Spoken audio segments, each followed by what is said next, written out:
Buenas tardes, mi nombre es Paulina y hoy vengo a presentarles esta noticia que habla acerca de que la pobreza, el desempleo y la falta de oportunidades educativas es como una ayuda al incremento de la violencia social. A ver, en Costa Rica como tal, la violencia social es un tema bastante recurrente, de hecho, y hemos tenido varios logros acerca de las soluciones y de la ayuda en el país. Sin embargo, en contraste de los logros con la violencia sigue aumentando y eso es un problema que debemos estudiar y que de hecho se está estudiando día con día, porque esto muestra que en realidad no tenemos una visión clara de cómo hacer que esa violencia disminuya. Es un tema muy importante, de hecho es el turismo del país. Todos los días llegan muchos turistas a Costa Rica y a ciencia cierta no sabemos cuáles, o sea, no se tiene un cuidado como tal para saber cuáles vienen a hacer un daño al país y cuáles simplemente vienen a pasear. Claro, esto ayuda, ¿verdad? Como un tipo de venda, como un tipo de bálsamo, como un tipo de, ¿verdad? De cuidado para los costarricenses poder decir coloquialmente, bueno, nos lavamos las manos porque son los turistas los que están haciendo los daños y nosotros no somos, ¿verdad? Como tal, el país siempre ha luchado con esta desigualdad social y las exclusiones sociales, ¿verdad? Realmente la exclusión de las personas, perdón. Existen varios tipos o varios espacios en los cuales podemos ver, bueno, siempre relacionan el tema de la violencia social, ¿verdad? Por ejemplo, el tema de la pobreza como tal, ¿verdad? La pobreza en realidad no tiene así como que un gran vínculo o no se puede explicar la violencia con la pobreza.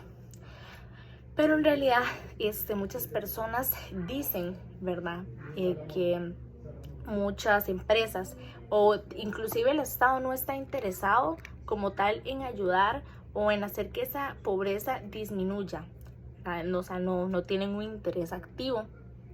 Y si podemos hablar, digamos, por ejemplo, de la exclusión social, se nota más que todo en los excesos, digamos, de los empleos, como la noticia nos habla, ¿verdad? La falta de los empleos. Y también en los servicios públicos que sean de calidad y que sean eficientes y que sean eficaces, ¿verdad? Que sean rápidos, que sean buenos. En el empleo, bueno, se hizo una tipo reconstrucción de la heterogeneidad, perdón, de cada uno, digamos, de los mercados con la cierta finalidad de poder identificar, ¿cierto? ¿Cuál es ese sobrante laboral? Y así se podría, digamos, como establecer algún tipo de estadística de una exclusión e inclusión, ¿verdad? Lo que está incluido, lo que no está incluido, laboral, que se experimenta hoy en día en los hogares, que es un tema bastante importante. Cuando hablamos del servicio de bienestar, se tomaron en cuenta 3 servicios básicos. Se tomó en cuenta la telefonía, se tomó en cuenta la seguridad social y el agua potable. Igualmente se toman también los años que son de la escolaridad, ¿verdad? Económica, financiera, o sea, activa en los hogares. Cuando hablamos de exclusión e inclusión, el agua potable, la telefonía y la seguridad social, y bueno, obviamente la entrada económica o el estudio económico activo en los hogares. La mayoría de estas exclusiones se encuentran en la quinta parte del país activamente como tal. Podemos notar también que la corrupción es un tema bastante mencionado, es un tema bastante complicado y de mucho estudio, ya que no es fácil dar un estimado de la corrupción que se da en el país. ¿Por qué? Porque generalmente para poder explicar o tener una estadística, una visión de cuánta corrupción hay en el país, se utiliza un método que es el método de las encuestas de opiniones, ¿verdad?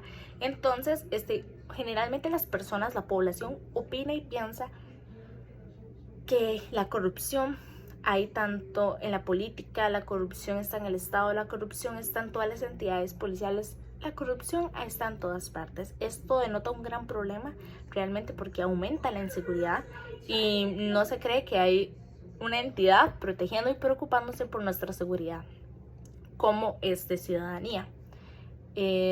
También que hay corrupción en los funcionarios públicos y demás.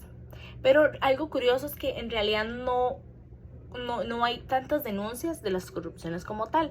Y tampoco, como digo, no hay una vista clara, ya que al hacer estas estadísticas a base de encuestas de opiniones, son opiniones y no son hechos. Se ocupan hechos para poder materializar que en realidad hay una corrupción en el país de cierta magnitud o no. Es muy importante tener en cuenta esto y poder aplicar ciertos métodos que nos permitan ver también la opinión de las personas, pero también una realidad de lo que se está dando como tal. Algo muy importante y algo muy visto últimamente es el tema de que hoy en día las personas no se fían de la fuerza pública, porque dicen que hay corrupción en la fuerza pública, y al tener esta entidad una tela de duda sobre ellos, pues en realidad no lo hace eficaz, aumenta y contribuye a la inseguridad subjetiva y perjudica bastante negativamente la percepción de la población hacia una entidad que lo que hace es protegernos a cada uno de nosotros. Podemos hablar acerca de la violencia cultural. La violencia cultural, bueno, vamos a tocar el tema de los géneros. En Costa Rica como tal se han presentado ciertos casos. Sin embargo, tenemos una gran mejoría, ¿verdad?, significativa de lo que sería la equidad de los géneros. Siempre habrán dificultades cuando hablemos de temas laborales y temas de género, pero existen ciertos logros en realidad a lo largo de los años de Costa Rica, y es importante siempre estar en un estudio, y no solamente en un estudio, sino en una actuación para poder actualizarnos, ¿verdad?, a lo que está pasando hoy en día, para poder así lograr cambiar ciertas situaciones que dificulten la equidad de los géneros. Y por último, si hablamos de inseguridad social, podemos ver que la inseguridad ciudadana subjetiva y la objetiva, que la objetiva sería como la real, ¿verdad? Hay que entender que si los comparamos, siempre va a haber algo como que los relacione entre ellos, pero la objetiva generalmente es la que más nos acerca a la realidad.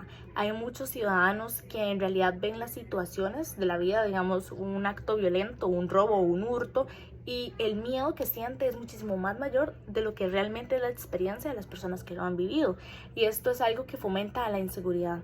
Igualmente los medios de comunicación, que nos hacen ver día a día los hechos violentos, pero en realidad lo que generan es miedo y no generan el pensamiento de querer ayudar o cambiar.